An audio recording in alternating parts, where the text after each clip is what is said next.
vou bater um papo com o deputado estadual Moisés Diniz, do PCdoB, ele que é uma das lideranças do Comitê de Apoio aos Divulgadores da Telex Free aqui no Acre. E não só da Telex Free, o comitê já recebe também pessoas buscando o apoio para as demais empresas de marketing multinível investigadas pela Justiça por suspeita de praticarem pirâmide financeira. São elas também a Bebom, Black Dever e Multiclick. O deputado, ao analisar a vida das pessoas que o procuravam, como eram, como ficaram, de que maneira faziam esses investimentos, chegou à conclusão de que, na opinião dele, estas empresas nada mais fazem do que marketing multinível. A Justiça entende o contrário, que o sistema destas empresas é muito semelhante à pirâmide financeira. Portanto, tanto aqui no Acre, como no Mato Grosso, em Goiás, ações semelhantes já bloquearam as empresas Telex Free e Bebom. Vamos falar desse tema. Hoje mesmo houve o adiamento do julgamento de mais um agravo da empresa Telex Free, isso por conta do não pagamento de custas processuais. O deputado nos fala desta situação, do que ele tem ouvido das pessoas e se ele acha que o caso Telex Free pode ser resolvido também numa conjuntura política ou a coisa só se resolve no âmbito judicial. Deputado, muito boa noite, tudo bem? Boa noite, Alan, tudo na paz. Prazer te receber aqui no Gazeta Entrevista. Deputado, o senhor se tornou um dos maiores defensores hoje da Telex Free e também dos divulgadores de outras empresas do marketing multinível, nesse novo sistema que começou nos últimos 2 anos e que atraiu milhares de pessoas, talvez já na casa do 1 milhão no Brasil. A Telex Free é investigada em vários estados. Aqui no Acre houve a ação mais contundente, com o bloqueio dos bens, o bloqueio da entrada de pessoas na empresa por suspeita de pirâmide financeira. Por que o senhor resolveu defender os divulgadores e a empresa Telex Free?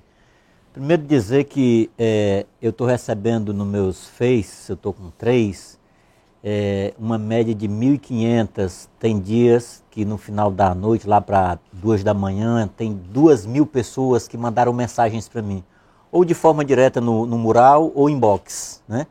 Outros estão mandando também pelo e-mail, né? E, sinceramente, eu nunca imaginei na minha vida que um dia eu me sentiria tão impotente em receber tanta dor de longe. Pelo menos de cada 1.000 pessoas que mandam mensagem para mim, 850, 900 são de fora do Acre. Essa é a média, 85% a 90%. Portanto, nenhum vota em mim. São eleitores de outros estados, né? E é engraçado que um dia eu tive que fazer uma postagem para dizer, olha, pessoal, muitos declarando voto para mim ser candidato a deputado federal. E, pessoal, quem é do Paraná, vota no Paraná. Quem é do Acre, vota no Acre. Eu só posso ser votado por quem tem título no Acre, né? Mas eu me sinto bem em estar lutando por pessoas que eu nunca vi e nem nunca vou ver e nem nunca vão poder, por exemplo, votar em mim. Eu acho que isso é o que está me alimentando, né? Receber de uma mensagem que eu contaria às centenas desse tipo, de uma senhora que é paraplégica, portanto desempregada, com uma aposentadoria de um salário mínimo do INSS, e o marido tinha as pernas amputadas, com muita dificuldade de trabalhar, né?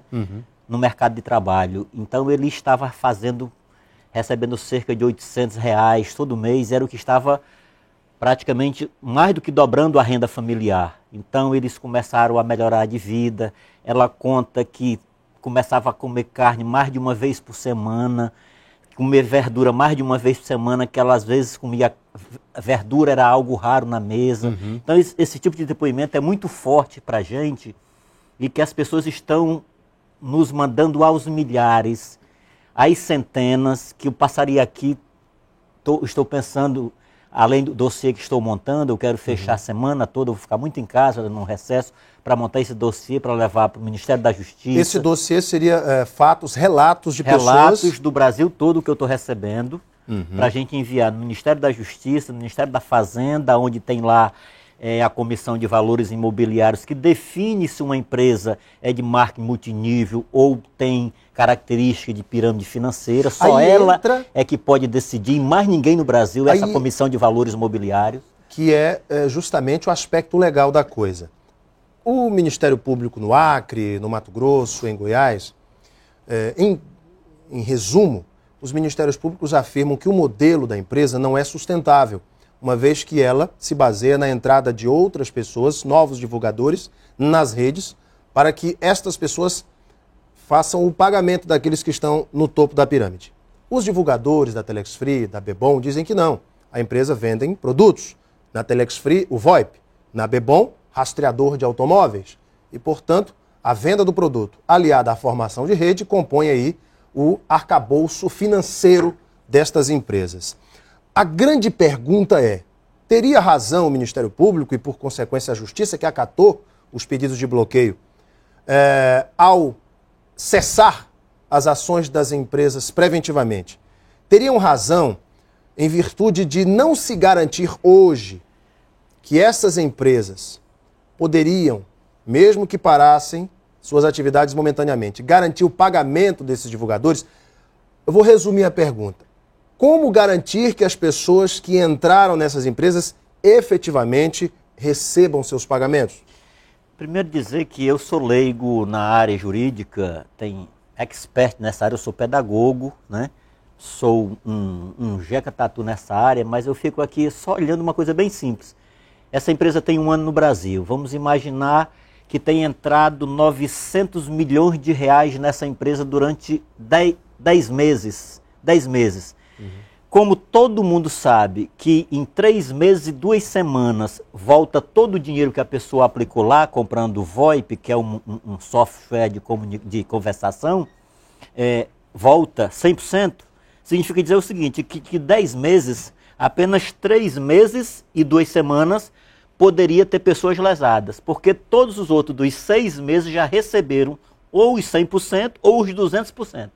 Então, a Justiça poderia criar uma salvaguarda de que essas empresas de marketing multinível tivessem uma garantia de um fundo, de um seguro e prestações de contas mensais para que sempre tivesse, na possibilidade de uma empresa dessa quebrar, cobrir o pagamento de todos que entraram nos últimos meses, no caso dessa empresa, que demoraria 3 meses e 2 semanas para voltar tudo. E mesmo assim, com o mês já vem 30%, mais um mês 30%. Portanto, 3 meses e 2 semanas seria tudo o dinheiro que a pessoa fez o pagamento lá.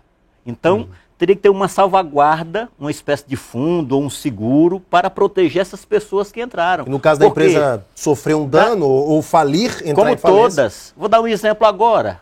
O Ike Batista, o queridinho da República, a bolsa, a OGC, que é uma petrolífera... OGX, a petrolífera dele, teve uma queda de 10%. Várias empresas dele perderam 10%. Muitas ações. Como a empresa dele vale 64 bilhões, quem aplicou lá perdeu 6 bilhões e 400 milhões. E ninguém da Justiça fez devolver 1 centavo para os acionistas. Quem perdeu esses 6 bilhões, 400 milhões, está chupando o dedo. Está chupando o dedo.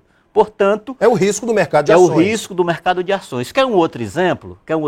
Eu chego hoje no banco, aí eu tiro um cheque especial. Sabe quanto é que eu pago no final do ano de juros desse cheque especial? Em média, 150%. Exatamente. 150%. Agora, mais grave, se eu quiser tirar um cartão de crédito e usar, sabe quanto é que eu pago no final do ano? 323%. Agora, se eu pegar esse mesmo dinheiro meu e botar lá durante 1 ano, sabe quanto é que eu recebo de volta? 6%. E olhe lá, porque às vezes a poupança dá 0,48. Era para ter aqui, com toda a... Não tem nenhum preso. Tem maior pirâmide do que isso.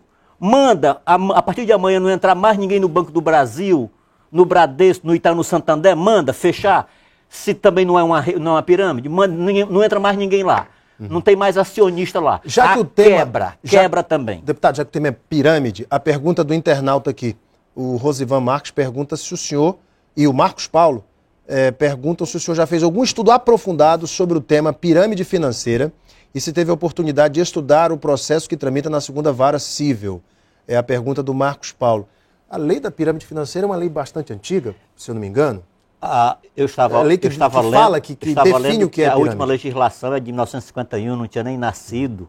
A lei do marketing multinível praticamente não existe. Nós estamos propondo, inclusive, um grande encontro de lideranças de todos os estados para apresentar uma boa legislação.